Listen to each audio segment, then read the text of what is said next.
Yuk mari kita mulai live malam hari ini. Ya, IHSG hari ini turun lagi. Gimana sih sebenarnya? Saham US aja, Miss. Boleh. Nanti kapan-kapan kita bahas saham US ya. IHSG turun 1,1%. Ya, dia turun 1,1%. Hai. Ini jangan pakai dulu, woi. Edukator siapa nih? Jangan pakai, aku punya trading view dulu.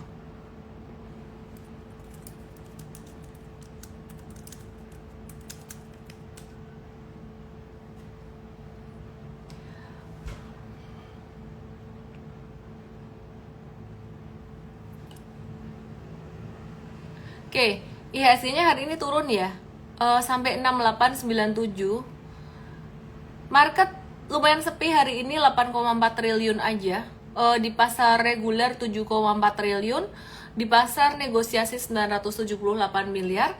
Terus pelemahannya didorong oleh Brent turun 9,7%, AMMN 4,3%, BBRI 3,33%, BBCA 1,58%, dan BBNI 1,47%.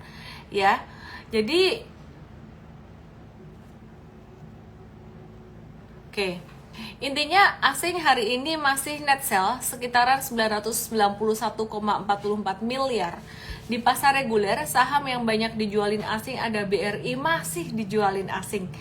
900,8 miliar, BCA 127,3 miliar, SMGR 37,2 miliar, BNI 25,8 miliar, TPIA 20,6 miliar. Yuk kita langsung aja lihat market gimana. Tapi sebelumnya aku mau review dulu. Ada berita dari Amerika ya. Ini hari Jumat.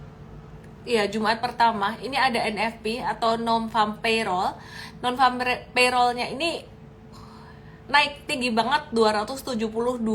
Jadi Amerika itu ada menambah 272.000 pekerjaan pada Mei 2024. Itu jauh lebih tinggi dibandingkan dengan bulan April sebesar 165.000, di atas perkiraan 185.000 gitu ya. Jadi chartnya lompat banget dari April ke Mei. Ini impactnya apa? Angka ini lebih tinggi daripada data rata-rata kenaikan bulanan 232.000 selama 12 bulan sebelumnya. Nah, impactnya gimana sih? Impactnya adalah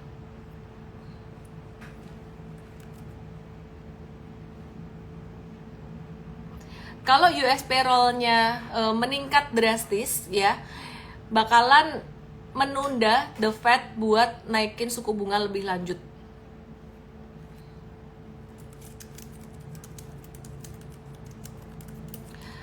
Jadi sentimen ini sebenarnya negatif buat saham. Banyak tenaga kerja di Amerika yang dapat pekerjaan, banyak lapangan pekerjaan. Ini adalah sentimen negatif buat saham. Kenapa? Sentimen negatif buat saham itu kenapa? Ya, karena dengan adanya banyak lapangan kerja yang dibuka, maka banyak orang yang mendapatkan uang. Inflasi itu agak sulit ditekan. Logikanya seperti itu. Sehingga kalau inflasi lebih sulit ditekan, the Fed bakalan menunda nurunin suku bunga. Logikanya di situ ya. Jadi semoga bisa dipahami. Nah, kalau the Fed tunda penurunan suku bunga, itu negatif buat pasar saham. Beritanya baru aja malam ini, jam 7:30 malam tadi. Jadi ini sentimen yang negatif. Terus ini juga tercermin dalam US 10 years bond yield. Bisa diperhatikan di sini US 10 years. Aku matiin dulu komennya. US 10 years bond yield seperti yang sudah kita antisipasi, seperti yang kita sudah perkirakan. US 10 years bond yield-nya setelah turun berkali-kali, ini jadi mantul. Yang agak-agak sad buat IHSG adalah ketika US 10 years bond yield itu turun signifikan dari 30 Mei sampai 5 Juni. Ketika US 10 years bond yield turun dari 30 Mei sampai 5 Juni sekitaran 7,45%. Yang terjadi adalah IHSG-nya ikutan turun. Padahal harusnya naik dong. Terus Big Bangs-nya Indo nggak begitu naik juga. ya, jadi cuma naiknya sementara doang. Jadi ketika US 10 years bond yield turun, Big Banks Indo ada naik tapi naiknya nggak kencang. Contohnya kayak BMRI dari tanggal 30 kemarin. Kita cek. Ya ini, bottom di 30 Mei sampai dengan tanggal 4 Juni itu naik. Tanggal 6 Juni sampai hari ini naik. Kita hitung kenaikannya berapa persen. Ya, sekitaran 9% dari level terendahnya, naik sekitaran 14% sampai hari ini. Lumayan sih BMRI. Nah, tapi dengan kondisi US 10 years bond yield atau imbal hasil 10 tahunan untuk obligasi Amerika yang sudah mulai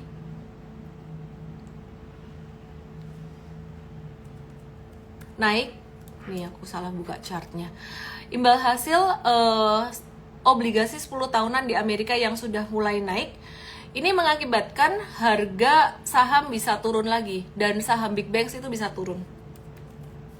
Jadi BMRI, ini aku bahas satu aja dulu Big Banks-nya. Nanti yang lain aku akan bahas belakangan ya. Jadi di sini di 6.300, puncaknya 6.275 sampai 6.300. Ini dia bisa turun sampai ke level 5.800-an ya. Jadi bisa turun sampai 5.750 sampai 5.800-an. Nah, jadi sampai di sini bisa dipahami kah efek dari lapangan kerja Amerika yang muncul banyak lapangan kerja baru? Itu justru malah efeknya negatif terhadap pasar saham Indonesia. Bisa paham nggak? Tulis di sini. Intinya saham-saham perbankan ini hari Jumat ya, Senin nanti bisa turun. ISO, paham ya? Jadi saham-saham perbankan bisa turun. Selengkapnya aku akan bahas nanti belakangan. Oke, terus aku mau review juga buat Bank Sentral Eropa itu udah mangkas suku bunga. Kemarin beritanya kemarin malam, aku lupa sampein di live, terus aku ada sampein di channel aku ya. Jadi ECB itu ada nurunin suku bunga, tapi gak ngefek buat Indonesia. Yang dilihat lebih ke suku bunga Amerika, The Fed, gitu. Terus kemudian hari ini tuh turun juga didorong oleh brand. Perhatiin ya. Wah, brandnya turun lagi nih. Ini lebih kejam daripada kalau emitennya ARB sendiri sih. Kalau ARB sendiri kayaknya nggak akan sampai sekencang ini turunnya. Jadi brand itu dari puncaknya tanggal 17 Mei kemarin di 17.225 sampai hari ini itu udah turun sekitaran 50%. Udah jatuh 50% ya si brand ini ya. Oke, jadi udah jatuh 50%. Kabarnya gimana? Kalian ada yang punya nggak? Eurocup tanggal 16 mulai, itu ngefek nggak sih? Ngefek loh. Duitnya Big Money itu mereka muter di judi bola. Percaya nggak percaya? Agak slow down. SMGR belum dibahas. Siapa di sini punya brand?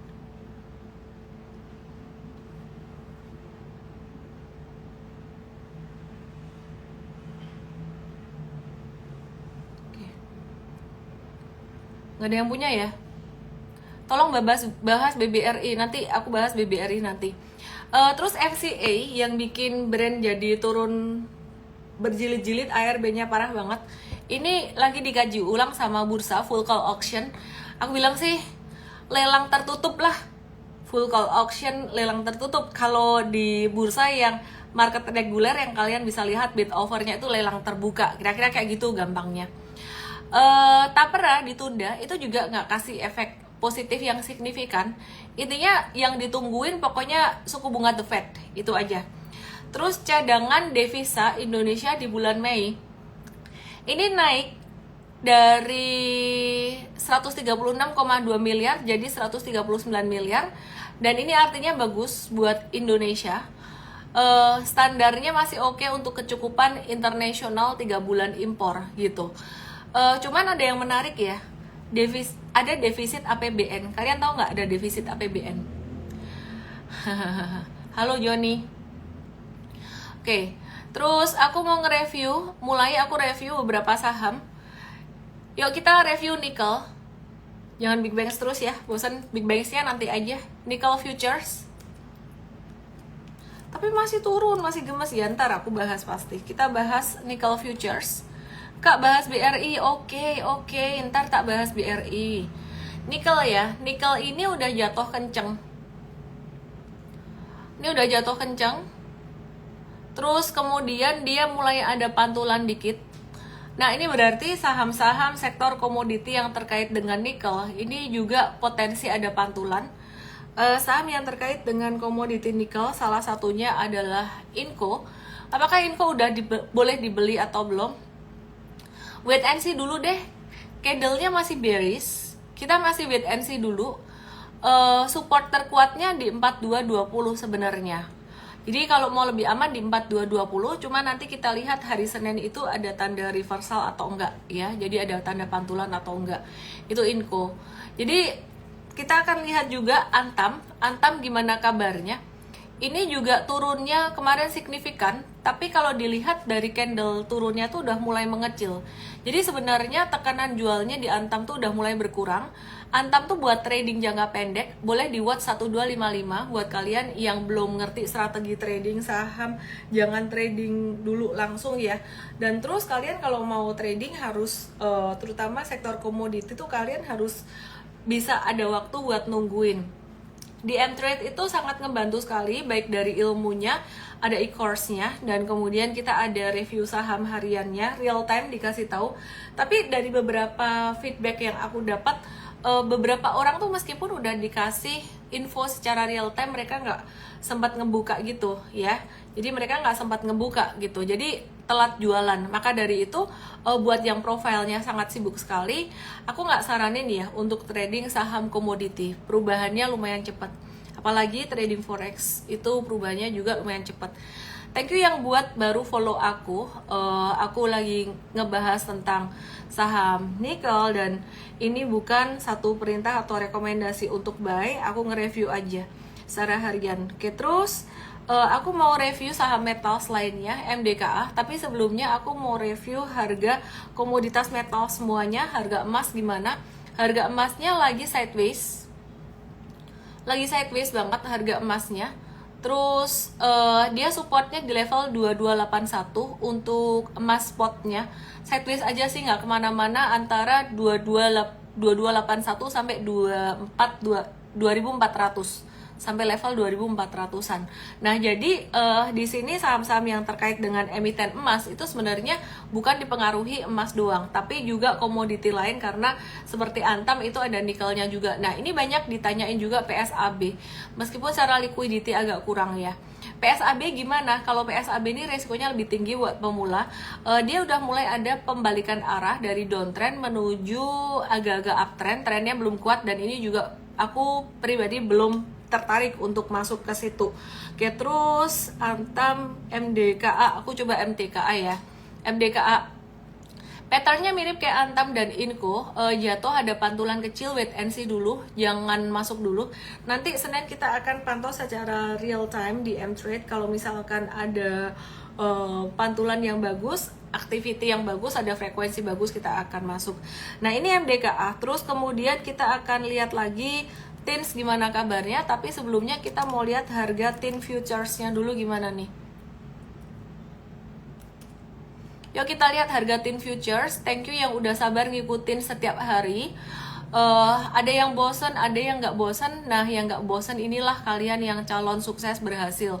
Karena market dalam kondisi apapun kalian ngikutin, jadi kalian bisa belajar dengan lengkap. Jadi siklus market itu ada naik turun sideways, naik turun sideways. Itu mesti diikutin biar kalian ngerti setiap kondisi market itu gimana. Oke ya, jadi ini TIN, harga TIN ini mantul dalam sideways-nya. Kita akan review saham Timah. Case korupsi 271T sama sekali gak ngefek ke tren harga saham Timah, lebih ke ngikutin harga komoditinya, termasuk juga saham Antam itu dia juga ngikutin harga komoditinya ya. Nah, jadi Timah ini lagi mantul dikit. Tadi M-Trade nggak masuk. Kenapa kita nggak masuk? M-Trade nggak masuk karena ya kita ngelihat pantulannya sifatnya temporer aja, sehingga upside-nya tuh nggak akan banyak. Upside itu potensi cuannya nggak akan banyak. Nah, terus kita mau lihat nih UNTR. Yang menarik, UNTR atau United Tractors ini anak usaha dari Astra International. Tadinya dia banyak di batubara dan kontraktor batubara, alat-alat berat gitu. Ini dia mulai ada diversifikasi ke nikel gitu ya. Jadi kalau diperhatikan, pendapatannya turun 7% secara tahunan, laba bersihnya secara tahunan turun 5%. Kinerjanya turun ini disebabkan karena harga batubara memang normalize. Jadi sebenarnya bukan satu hal yang buruk di sini ya, tapi UNTR ini bakalan mendapatkan sumber pendapatan baru dari bisnis nikel. Sekarang belum, tapi nanti akan dapat pendapatan dari nikel. Dan kalau UNTR udah dapat pendapatan dari bisnis nikel, itu bakalan kita lihat dari harga nikelnya juga ya.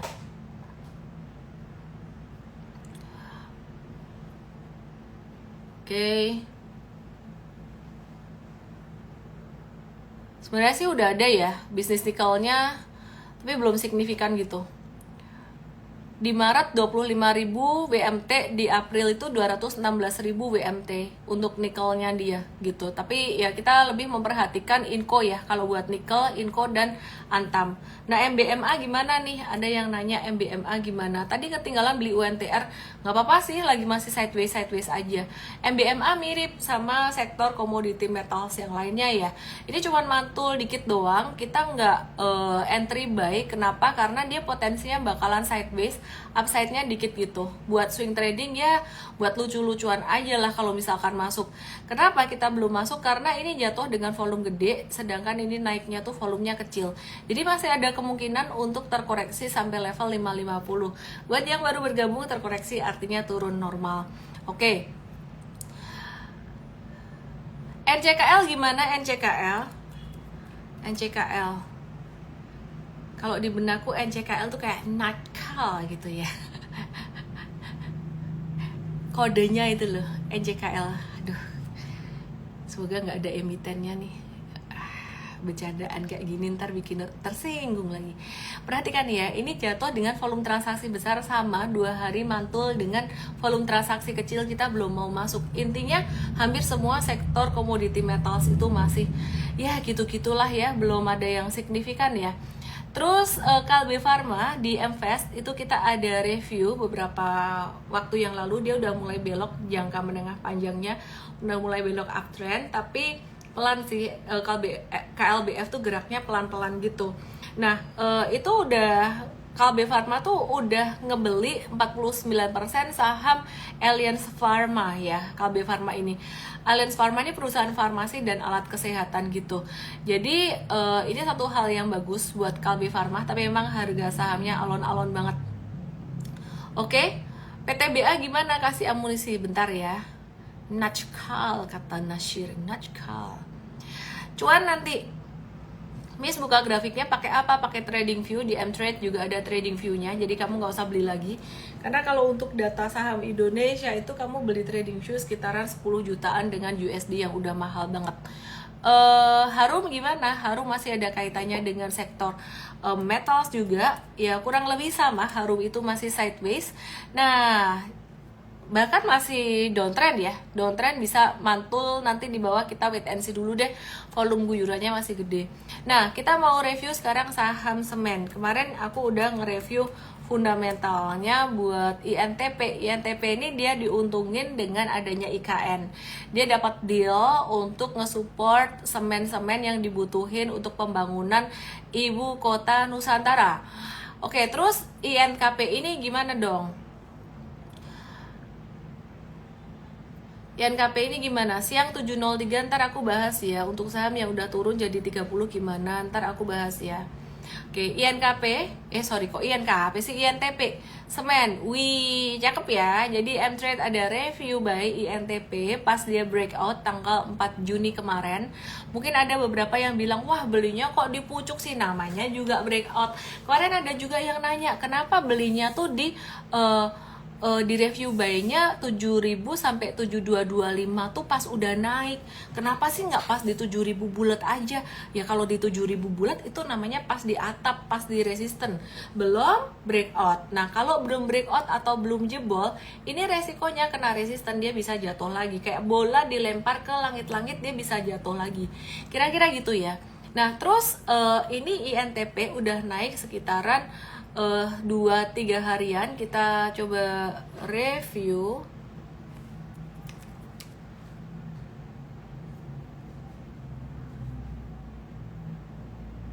Kok begini? Salah. Oke, INTP 4 jam yang lalu kita profit taking. Jangka pendek 5,6 sampai 7%. Nggak bisa di scroll sampai atas. Nah ini dia 5,6 sampai 7%, jangka menengahnya masih di hold ya. Jadi tadi kita udah profit taking di sini. Jadi kesimpulannya buat kamu-kamu yang baru masuk hari ini telat gitu, waduh lu nggak ngomong dari kemarin sih gitu, Ellen kok nggak kasih tahu dari kemarin sih. Loh, kan udah dibahas, kemarin udah dibahas breakout juga gitu. Tapi kalau M-Trade kan memang real time ya. Jadi buat kalian yang mau belajar dan dapat update secara real time ya, di M-Trade itu dibantu.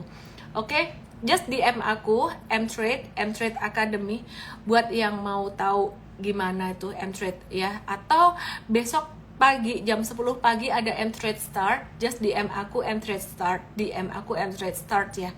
Kalau yang di sini, yang di depan aku Igoy ada tombol WA ya, di sini di profile aku bisa langsung dipencet gitu. Oke ya, terus kemudian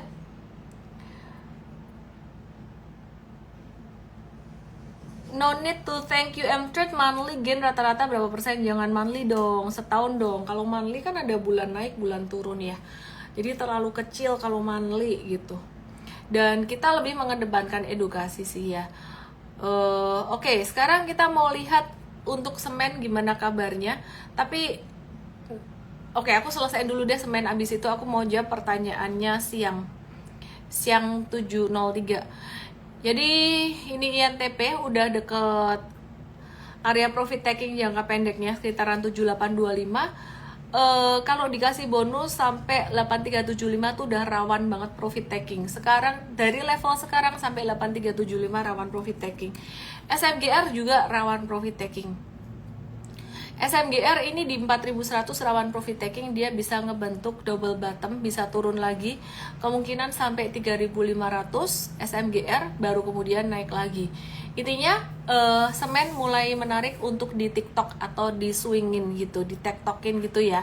Oke, terus kalau semen Batu Raja gimana? Semen Batu Raja ini ya, ini yang versi murah, harga sahamnya yang murah ya.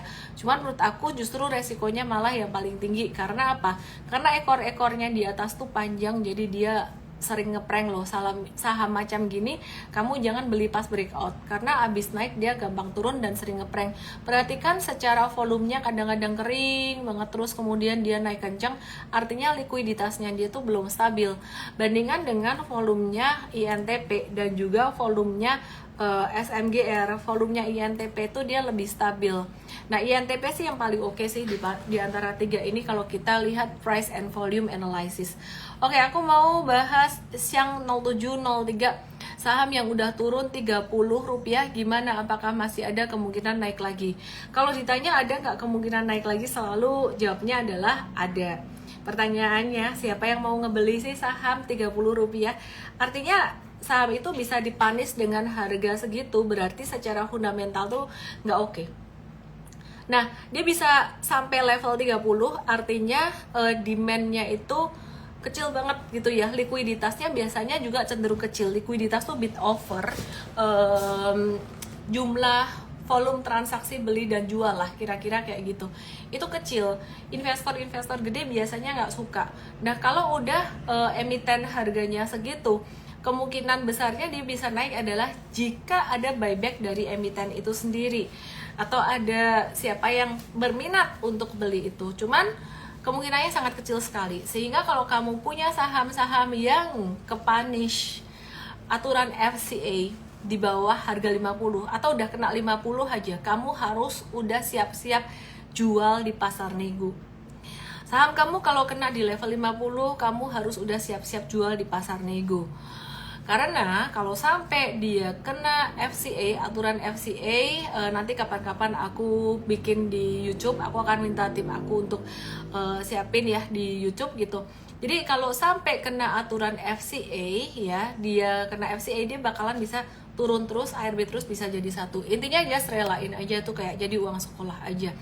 Makanya sekarang ngecek fundamental teknikal dan likuiditas penting sekali. Terus AMMN gimana? Pada nanyain AMMN, hari ini AMMN juga yang memberikan kontribusi IDX turun tajam. Selain brand 9%, AMMN itu turun lumayan signifikan. Prestasi kita dalam trading saham, trading forex kripto bukan cuma ditentukan oleh seberapa kita bisa mengantisipasi kenaikan harga. Bukan cuma ditentukan oleh cuan, tapi bagaimana kita mengantisipasi supaya kita terhindar dari risiko, itu juga merupakan sebuah prestasi.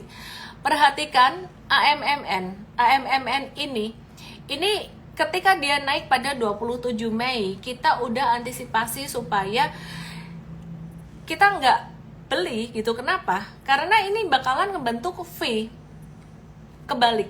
Jadi V kebalik itu spike ya, kayak gini ya, huruf V kebalik, spike kayak gini. Dan memang ini udah kejadian. Terus pada tanggal 31 Mei ini buangannya gede. 31 Mei itu ada rebalancing MSCI ya. Terus setelah 31 Mei di tanggal 4 Juni ini ada pantulan, tapi habis itu turun lagi. Nah, aku sih kalau ngelihat pattern kayak gini, aku lebih memilih untuk berhati-hati, untuk menghindari ini. Dan kalau ada rugi dikit-dikit, just keluar aja. Karena saham-saham macam kayak gini, pattern seperti ini ya, ini kalau udah distribusi, udah turun, wah udah susah naiknya. Saya nggak lagi ngomongin fundamental atau technical lagi, tapi kita ngomongin behavior dari big money atau smart money itu sendiri. Mereka juga mau profit taking. Intinya AMMN nggak dulu.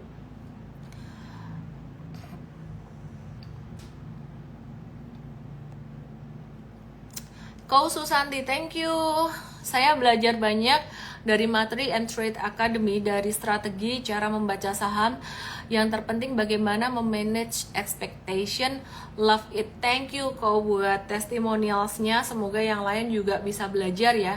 Kita memang desain trading academy itu sesimpel mungkin. Indofood membentuk bendera nggak sih Miss? Yuk kita lihat ya, The Kyun yang nanya Indofood. Indofood gimana? Kata Top Pebble dibilang jangan beli gorengan, yang aman-aman aja. Tapi pertanyaannya, gorengan tuh gimana sih? Saham-saham big caps bisa digoreng nggak? Nah, brand itu juga udah big caps. Yang big caps bukan berarti aman dari goreng-menggoreng ya. Enak aja nuduh brand gorengan. Loh, aku kan bilang kemungkinan. Oke, mari kita lihat Indofood. Indofood itu ada yang bilang bentuknya apa tadi? Flag. Enggak loh. Mana ada flag? Inverse flag kali yang dimaksud. Indofood lagi downtrend, avoid dulu, hindarin dulu sementara. Oke, terus aku mau cek question box. ASI, Adaro, dan 4 big banks gimana nanti ya, sabar ya. TLKM, BRIS. Bisnis pembiayaan emas itu naik double digit. Kalian tahu nggak, di Korea Selatan, di Korsel itu udah mulai ada vending machine. Vending machine-nya itu bukan jus, bukan minum, tapi emas. Jadi vending machine-nya emas. Kenapa? Merespon permintaan dari masyarakat, di mana mereka mulai banyak yang mulai ada kesadaran untuk berinvestasi, investasi emas. Ya, yuk kita review BRIS ya. Jadi gadai emasnya dia tuh banyak. BRIS-nya juga masih akan ada correction, tapi sementara ini ada support 2150 yang nahan BRIS lumayan kuat ya. Jadi dia nggak turun signifikan gimana. Kita antisipasi jika 2150 tersentuh atau jebol, next supportnya di 2000. Harum udah dibahas belum? Udah. Maksudnya jual di pasar negosiasi apa ya? Nggak jual di market yang di online trading kamu itu loh. Jualnya di pasar negosiasi itu lewat broker. Kamu call a friend, cocokan sama brokermu, bilang ada nggak sih yang jual, mau ngebeli saham aku di harga sekian gitu. Terus nanti brokernya cariin pembeli, ada nih gitu. Contoh ya, aku punya LT di harga 50 dan aku udah cerita ini lama ya. Jadi ini buat lucu-lucuan aja nih. Terus akhirnya dia kena FCA juga dong. Nah terus aku telepon broker aku, mau jual nih di pasar nego, dapat di harga berapa? Yaudah deh aku jual di 25 deh. Oke, ini ada nih yang mau di 25, tapi begitu saya ngomong 25, nggak mau nih, orangnya minta harganya 15 aja. Nah terus akhirnya saya nggak mau, nggak usah lah, buat lucu-lucuan aja lah. Nah kayak gitu, di pasar nego tuh sebenarnya sama kayak di pasar reguler, tapi lebih ribet aja. Kamu lewat telepon ya sekarang, lewat apa aja lah, intinya nggak langsung pencet-pencet gitu loh, paham nggak sih? Aku mencoba untuk mensimplifikasi ini. Mau nanya Miss, kalau misalkan inflasi Indonesia makin naik, apakah itu berpengaruh pada harga saham? Ngaruh sih, ngaruh, cuman belakangan ini saham Indonesia itu banyak kan memperhatikan bursa Amerika. Dan bukan bursa Amerika, the Fed, suku bunga Amerika. Nah di Indonesia yang diperhatikan tuh suku bunga Indonesia, tapi powernya lebih gede suku bunga Amerika gitu. Oke, BBRI belum dibahas, BNGA belum, PGEO, ESA. Oke, aku mau bahas PGEO dan ESA. Watchlist di M-Trade belakangan ini agak-agak beresiko, dalam arti sahamnya tuh benar-benar saham trading banget. To be perfectly honest, ada yang fundamentalnya kurang bagus untuk trading kita di M-Trade ya. Jadi M-Trade itu mengedepankan technical dan likuiditas. Tapi teknikalnya menarik, likuiditasnya menarik, kita kencengin di money management dan kasih tahu mereka gimana manage risiko. Aku mau ngebahas PGEO dan juga ESA. PGEO-nya mostly sektor pertambangan ya, ini lagi turun, ada pantulan dikit, jangan buru-buru masuk dulu. PGEO-nya kita tunggu 11.25-an. Terus selain itu kita mau ngecek ESA. ESA itu gimana kabarnya? ESA ini juga sama, kemarin lagi turun signifikan, kita tunggu aja. Di next supportnya sekitaran level 675, 650 sampai 675-an ya. Just wait and see dulu. Oke, terus intinya sektor komoditas wait and see, banking wait and see semua sih. Yang menarik lagi semen, udah kena resisten juga. M-Trade udah profit taking jangka pendek. Jadi susah sebenarnya nyari cuan di market yang begini, tapi ya puji Tuhan sih M-Trade masih ada, bisa dapat cuan ya, 1, 2, 3 saham dapat gitu loh. Dikala yang lain ya agak susah, daripada kena brand gitu. Makanya kalau kita sabar-sabar di market, itu kita bisa dapat cuan secara sustainable. Kadang cut loss tapi juga sustainable gitu loh. Yang penting enggak bombastis, cuan gede untuk gede, abis itu anjlok atau kena ARB gitu. Oke. Sido gimana Sido? Sido aku ngelihat bau-bau distribusi meskipun dia naik lagi. Aku ngelihat bau-bau distribusi ya. Kok rada-rada gitu loh. Candlenya Sido ini banyak ekornya, atas bawah. Bisa naik sih Sido sih. Cuman jangan banyak-banyak ya ngehold Sidonya ya. Jangan beli kebanyakan kalau baru di atas. Dia bisa naik sampai level 800-an. Aku prefer wait and see dulu. Aku pilih menunggu atau wait and see dulu karena dia sudah naik 1 2 3 4 5 6 7 candle berturut-turut. Aku mencium bau-bau distribusi sebenarnya gitu loh. Jadi kayak ada markup di sini. Oke, terus link Zoom di Japri di WA kalau udah daftar biasanya udah dikirim. Besok ada M-Trade Start. M-Trade Start itu ada seminar gratis, langsung aja ke sini. Ya, dengan kodenya ini ya, dibaca di sini, di screenshot aja. Terus kalau yang di situ gimana? Di situ DM aja, ya DM aja, oke? DM aku, karena aku kalau nyebut URL kena di sini, di tok-tok kena gini, nggak boleh gitu. Oke, kita lanjut ya. Yang di sini ngerti kan ya? Igoi ngerti ya, Igoi ya? Oke, Antang udah aku bahas tadi. Terus hahaha. PNLF-nya jadi wait and see juga padahal penen. Unilever juga jadi wait and see padahal penen. Gak ada power market, gengs. Wait and see dulu semuanya. Semua wait and see dah. Terus gudang garam gimana? Nah ini nih, gudang garam nih.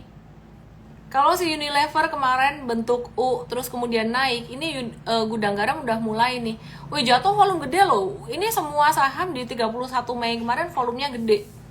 Semua saham di 31 Mei kemarin kena ini ya, rebalancing MSCI gitu. Jadi rebalancingnya gede-gedean. Ini kerjaan fund manager reksadana nih. Aset management reksadana lagi rombak, dia punya portfolio, rebalancing portfolionya di sini nih, volumenya gede ya, 31 Mei. Jadi nggak usah terlalu dipikirin di situ. Perhatikan yang hari ini gudang garam dia mulai naik. Low-nya dulu di 17.875. Sekarang low yang terbaru di 18.200. Artinya sebenarnya trennya dalam jangka pendek udah mulai membaik. Kita watch gudang garam ini. Oke, terus KF gimana? Minus 58%. KF bye-bye lah ini, bye-bye lah, bye-bye. Uang sekolah lah anggap aja kalau ada yang nyangkut di KF. Sorry to say BUMN tapi crunchy, berlemak, bikin kolesterol. Apalagi yang itu ya, Enough kena case, Indofarma.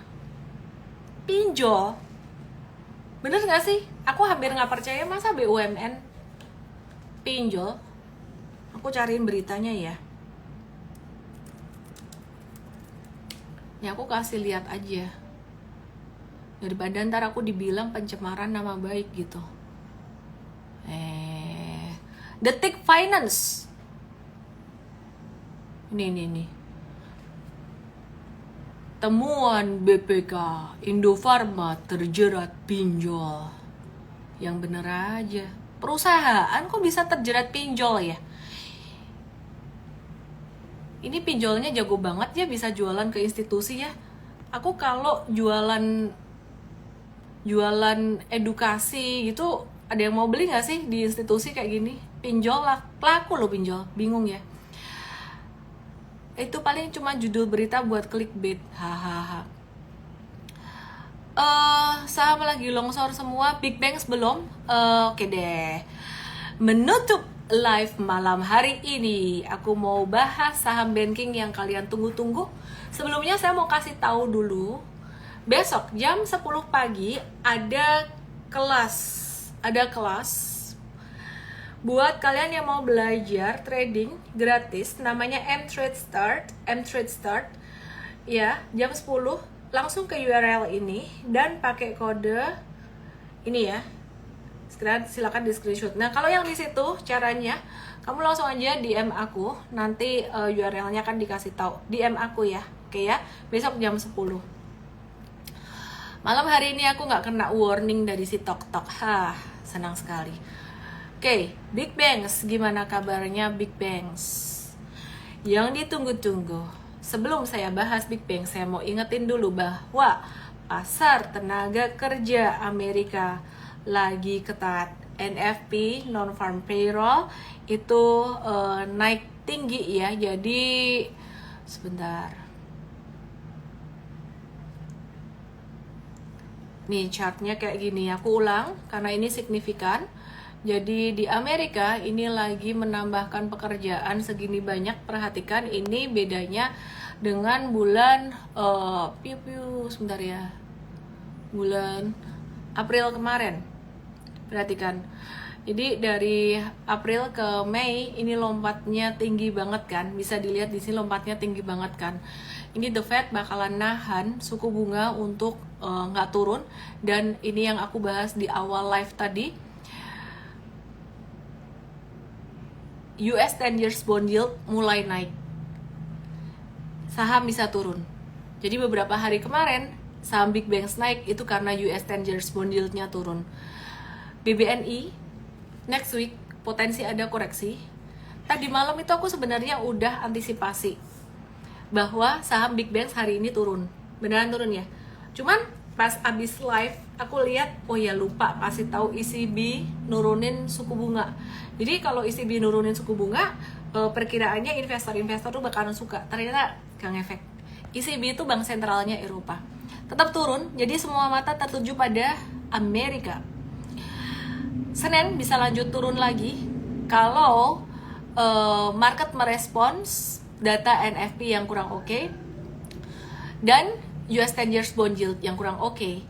Tetap sama analisisnya, BBNI support terdekat 4.600 dan support swing trading lagi di 4.400. Terus kemudian valuasi BBNI udah fair value, sehingga ya BBNI ini kalau kamu mau trading lebih baik tunggu dekat 4.400. Kalau kamu mau investasi, view-nya masih sama, masih belum banyak berubah.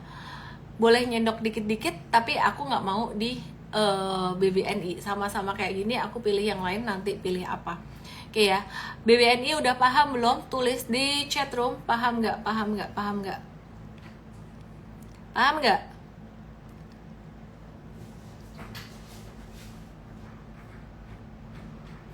Target IHSG gak usah ditarget, itu ada brand effect.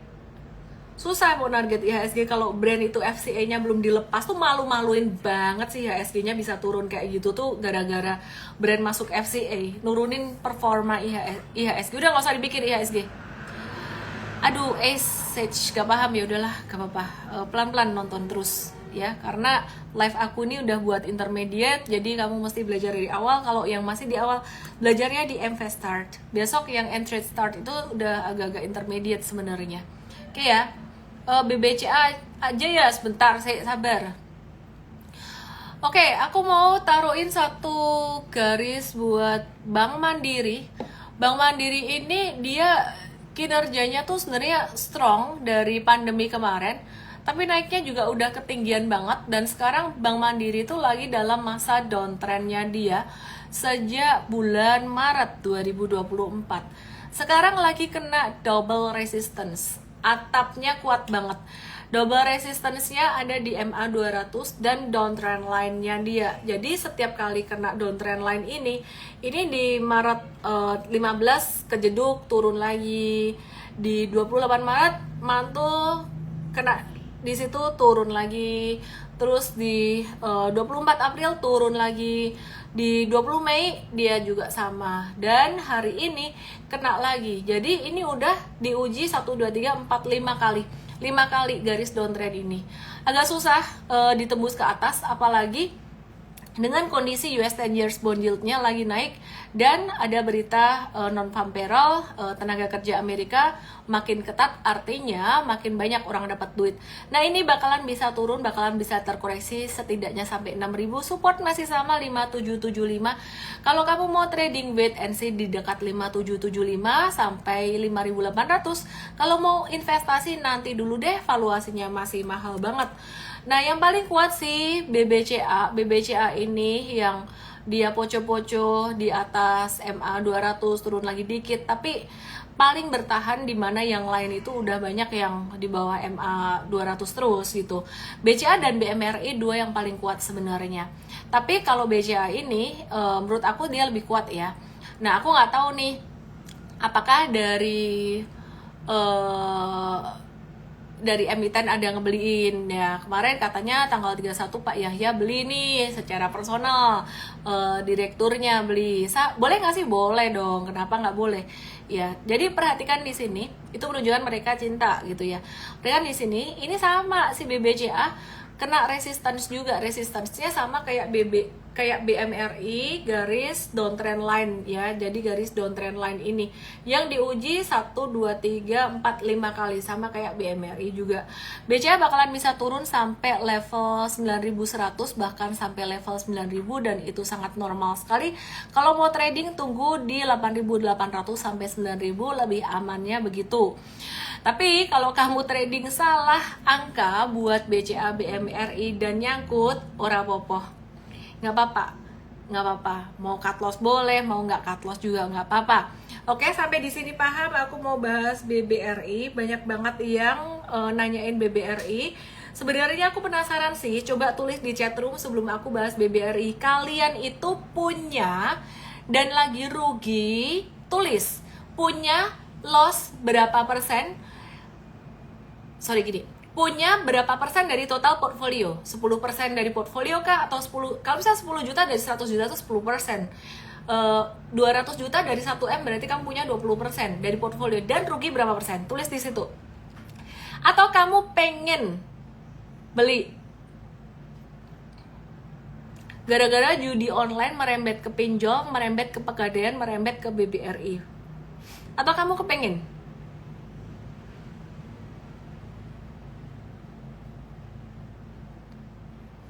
beli, ada yang pengen beli atau udah beli duitnya habis. Tulis posisimu tuh sekarang lagi gimana. Hanstorium baru punya bobot 5%, dia rugi berapa persen? 10%. Gak apa-apa, kalau baru punya 5% mah masih bisa nyendokin lagi. Pengen beli duit habis, Neoferry. Punya mau nyendok lagi, punya loss 23%. Kebanyakan punya dan rugi. Surya Jelantik rugi 2,5%, nggak apa-apa lah, cuman segitu doang. Berarti kamu belinya pas lagi di resisten ya. Punya 30% rugi 0,5%. Wah, udah banyak. Kalau 30% jangan nambah-nambah lagi. 30% udah banyak. Just wait and see dulu aja. Bisa kok nambah lagi jadi 5%. Caranya gimana? Total modal ditambahin. Ya kali, gak ada money managementnya. Itu diajarin di Portfolio Design atau Portfolio Pinnacle kalau di M-Trade ya, M-Trade Academy. Oke. Mau nyendok cash masih banyak, jarang banget yang komen seperti itu. Mari kita lihat BBRI. Aku mau menjawab kegalauan kalian yang mostly duitnya udah mulai habis dan nyangkut ya. Oke. View-nya masih sama, beberapa hari kemarin masih sama. Kok sama terus sih? Lah nggak ada breakout, nggak ada breakdown ya masih sama toh. Supportnya 4340 di daily. Daily tuh terdekat, support terdekat. Ini kayaknya bisa breakdown. Senin nanti bisa turun, bisa breakdown. Kemana? Ingat nggak? Aku beberapa hari kemarin bilang support BRI di berapa? Di bawah 4340 bakalan di berapa? Bisa breakdown sampai ke level 4000. The worst scenario sampai 3.800. 4.000 sampai 3.800. Kalau ngelihat kondisi US 10 years bond yield-nya mulai naik dan NFP-nya tadi tenaga kerja Amerika makin banyak, pengangguran mulai, NFP-nya banyak tuh berarti pasar tenaga kerja makin banyak gitu ya. Itu bisa breakdown dari 3.40. Kemarin aku bilang mencapai 4.000 itu kemungkinannya kecil, 20%. Sekarang kemungkinannya cukup gede, bisa sampai ke 4.000 tuh probabilitasnya sekitaran 40%, bisa sampai ke 4.000. Oke ya, bisa sampai ke 4.000 tuh bisa ada probability-nya 40% gitu. Oke ya, sangat menggiurkan. Amsyong Miss, kalau sampai 3.800 makin dalam minusku, tenang aja ya. Ini judi online dan sebagainya. Kita ngelihat fundamental BRI ini masih cukup kuat. Besok M-Trade jam berapa seminarnya? Jam 10 sayang, jam 10 ya. Oke, mari kita lihat di sini. BBRI monthly chart, dia sebenarnya koreksinya udah mulai terbatas. Support di level 4.000 itu sangat kuat sekali. Waduh, itu mah namanya jatuh 10% gitu loh. Tenang, probability sampai ke level 4.000 itu sekitaran 40%, sekitaran 40%-an gitu. Dan di 3.800 ada apa sih? 3.800 itu ini ada MA 100 monthly ini support sangat kuat sekali. MA100 monthly itu dia tersentuh pada masa pandemi 2020 kemarin ya. Jadi kalau sampai dapat di area tersebut sebenarnya kamu lagi dapat kesempatan kedua. Oke? Kenapa beli brand gak takut, beli BBRI malah takut? It's okay, gak apa-apa. Oke ya. Makin minus nih kalau sampai 3.800. Pertanyaan saya cuma satu, kenapa kamu nangis? Apakah itu mengganggu hidupmu sehari-hari, mengganggu gaya hidupmu sehari-hari sampai makan atau apa jadi susah? Apakah itu uang panas, itu uang sekolah anak atau uang apa? Kalau iya kamu nangis itu wajar. Berarti yang salah bukan karena beli saham BRI-nya, bukan karena rugi di sahamnya. Yang salah adalah karena pakai uang panas. Itu aja sih. Semoga bisa bermanfaat. Dibilangin anaknya misalnya nggak percaya, ya juga ya anakku bilang ya. Ya udah gitu aja sih. Saya Ellen May, semoga bisa bermanfaat buat semuanya. See you tomorrow 10 AM. DM aku yang di tok DM aku mtrade start gitu ya. Yang di Igoy silahkan masuk ke URL ini dan pakai kode ini, silahkan di screenshot saja atau DM aku, di profile aku juga ada nomor WA ya. Salam profit. Kamu bahas SMGR wes udah dibahas. Happy weekend, enjoy weekend everybody, stay healthy. 10% nyesek loh, gak apa-apa kalau bukan uang panas, gak apa-apa BBRI. Ntar balik lagi nyesek tuh karena kamu pakai uangnya gede terus uang panas ya. Oke nggak? Nggak oke. Bukan duitmu loh, aku pernah kok ngerasain. Tenang aja kalau BRI ya. Dadah. Thank you.